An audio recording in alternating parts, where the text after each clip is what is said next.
In among the buzz this weekend was the Durban International Film Festival, whose highlights include the Simon Sabela Awards that took place on Sunday evening, which are aimed at honouring cinematic talent. The recipients of a Lifetime Achievement Award for the work on stage, screen and television is Ian Roberts. He joins us now. We chatted to him a little bit earlier, but let's pick up on that conversation and ask quite an interesting question. And I have it on good authority that you almost actually missed the handing out or the giving out of that award because you were in your hotel room. Yeah. What was happening there? You see, what happened was I flew down from Bloem, where we'd been at the festival there. And then I was put in this hotel, and but I was given no like piece of paper, you will, whatever, you know, the normal stuff. So at about 7 o'clock in the evening, I thought, well, there's no one's come to pick me up. I'll just have a little bite to eat, you know. And then 8 o'clock came, no one to pick me up, no phone call. I had my cell phone on, all neat like this, you know. And ready and waiting. 9 o'clock came, and I thought, okay, it's tomorrow. No, I mean, I don't know that it's today, because I haven't got a piece of paper that says anything. All this while the award ceremony is going on. Apparently, yeah. Then the phone rang. Where are you? I said, I'm sitting in the hotel. That's where I was, dropped off, yeah. And then they sent a very fast car to pick me up, and a very good driver. And you broke a couple of speed limits, yeah? Over the Umgeni River, into the venue, and then I went on stage, and it was like, hello. Yeah. So did you have your speech prepared or not yet, or you were kind of like, No, look, it was 30 seconds of speech, so that you can say, hello, good afternoon, thank you so much. Did you thank the important people in your life? People get offended if you don't thank them. No, I didn't. Yeah. Would you like to thank those important people? Who are the people who were very instrumental in making sure that you're as successful as you are? You know, that is just too fast a question. That, you know, that you're part of wherever you are, when you are, like in those days. I suppose my father for putting me through university and guaranteeing me like that. Llewellyn Roberts, I can thank him, and my mother who always backed everything. They were amazing. They were farm people, you know, growing citrus.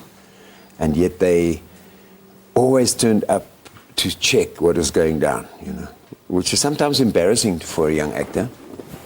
But other times you feel, well, you know, maybe this is quite important what I'm doing. So you think that any aspiring actor or actress who, you know, is coming up should get that support for family? Because, I mean, it's not easy. Today, I do assume it's much better. I mean, if you go to your parent and say, Mom, Dad, I'd like to go and study broadcast or acting or whatever it is that's not, you know, mainstream careers, it's much better today. But back in the day, to say that, especially, you know, I don't think it was easy. It was radical. I mean, to say to a farmer, to tell a farmer that you want to go and be an actor, now you're his son. That in those days were very radical. Yeah.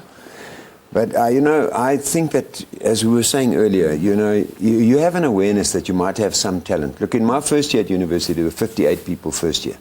Second year, 32, and third year, I think 11, of whom there's one person working regularly as an actor, and that's me. So of that whole intake, it just went down. Andrew Buckland still does a lot of work. So there's two of us. And that's it, you know. So even if you think you might have something to give, then you might be proven wrong. But study at least gives you that chance. You know, you're not walking into a project somewhere and they're making you stand in front of a camera and then suddenly you realize, no, this is not me. At university you can learn that. And then you can, with grace, exit and go and do something else, which I think is good. And I think university is a luxury. Yeah. To be able to just to study. I mean, that is like a big fat luxury. And I don't think children should go from school to university.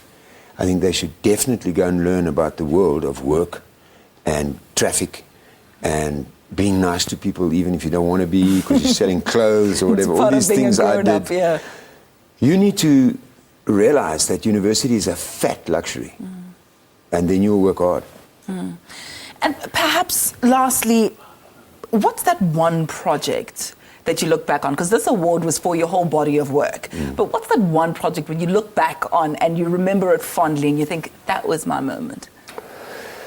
It's a difficult question again, because there's so many things. There would be theatrical, directing, and acting in film. I think the television series Verspeelde Lente was where I thought, this is really where I want to be, you know, playing a large role with a great director. And then I went from there into Ayanda, which became a big hit. And again, it was so different, but at the same time, really fulfilling.